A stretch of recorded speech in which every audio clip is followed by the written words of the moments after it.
So a couple of weeks ago, I did one of my Did You Ever Notice videos where I talked about how women will use menopause as an excuse, but when men talk about andropause, women will deny it even exists. Did you ever notice how older women will bring up menopause every chance they get? Yet, when you mention andropause and the effects it has on men, they usually go, "What's that?" And as expected, I knew I would get a response. Like this one. I can't believe men made up andropause because they're jealous of menopause.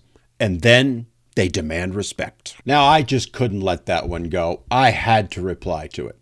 So I had to go and educate her that andropause is indeed real. And it's not made up by men. It's something the medical community knows all about. Of course, I had already explained that in the original video. But while society, science, and indeed most of the medical community focus on menopause and the effects it has on women and their bodies, they completely and utterly ignore andropause and the effects it has on men and their bodies. And y'all wonder why men die on average 7 years earlier than women, even though 100 years ago life expectancy was about the same for both men and women. Again, it's just reinforcing the point that I made in that video, which is this: men's health issues, they're no big deal.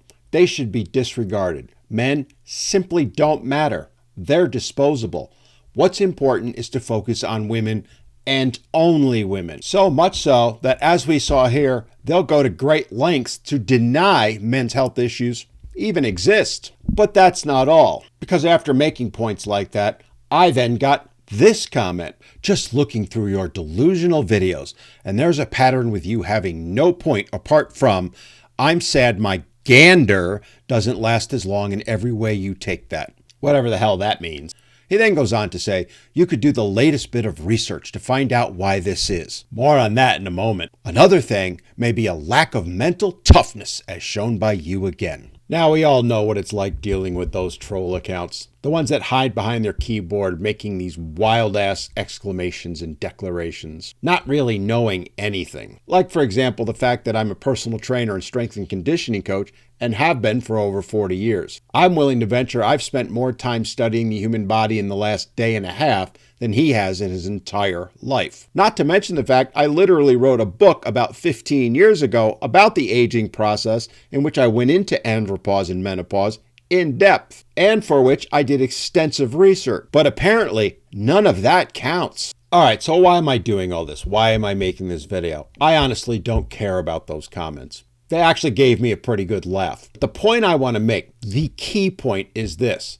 This is a perfect example of how little men are valued in today's society. The issues that men face are only worthy of being mocked, made fun of, or, as we saw, denied that they even exist. It proves, yet again, how little people actually care about men. Hell, even the younger men will go out of their way to mock the older ones. Apparently, they think aging isn't going to happen to them. Boy, are they in for a surprise. It's not just women or trolls. It's society as a whole, and the medical community as well. It's a perfect illustration of what I always talk about. Men are viewed as disposable, not needed. And if we spend even a moment of time, even a single dollar focused on their medical issues, somehow that takes away from women and their medical issues. This is another beautiful example of something I often talk about: how everything is viewed as a zero-sum game.